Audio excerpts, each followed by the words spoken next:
এক গ্রামে বাস করত এক গরিব কৃষক। নাম ছিল তার রমিজ।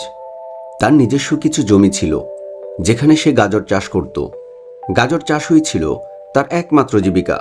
প্রতিদিন ভোরে উঠে সে জমিতে যেত, আগাছা তুলত, পানি দিত, আর স্নেহ ভরে গাজরের চারাগুলোতে সার দিত। রমিজের একটা স্বপ্ন ছিল, এবার সে বড় আকারের গাজর বিক্রি করে মেয়ে ঋতুর জন্য একটি নতুন জামা কিনবে, আর ঘরের চালটাও ঠিক করাবে। দিন পেরিয়ে গেল, কৃষকের পরিশ্রম বৃথা গেল না। গাজরগুলো ধীরে ধীরে বড় হতে লাগলো। জমির এক পাশ ভরে উঠল কমলা রঙের টাটকা গাজরে। কৃষকের মুখে তখন হাসি, চোখে স্বপ্নের আলো। কিন্তু হঠাৎ একদিন সকালে জমিতে গিয়ে রমিজ দেখে গাজরগুলোর অনেকটাই নেই। মাটি খুঁড়া, পাতা ছেঁড়া, মনে হলো কেউ যেন রাতের আঁধারে এসে গাজর তুলে খেয়ে গেছে। সে ভাবল হয়তো একটা দুটা শিয়াল বা বন্যপ্রাণী এসেছিল।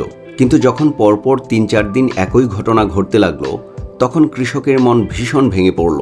ভীষণ কষ্টে রমিজ সিদ্ধান্ত নিল এবার সে রাতে জমিতে পাহারা দেবে। সেই রাতেই জমির পাশে খেজুর পাতার বিছানায় শুয়ে রমিজ চুপচাপ অপেক্ষা করতে লাগলো। হঠাৎ মাঝরাতে মাটি খোঁড়ার আওয়াজ পেয়ে সে উঠে বসল। চাঁদের আলোয় যা দেখল তা দেখে রমিজ হতবাক। একটা ছোট্ট সাদা খরগোশ, গোলগাল শরীর, লম্বা কান, একে একে গাজর তুলে নিয়ে খাচ্ছে।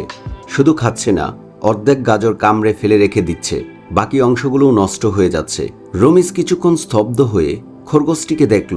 রাগে তার চোখ লাল হয়ে উঠল। কিন্তু হঠাৎ সে বুঝতে পারল খরগোশটি একা নয়। একটু দূরেই তার দুটি ছোট বাচ্চা দাঁড়িয়ে আছে।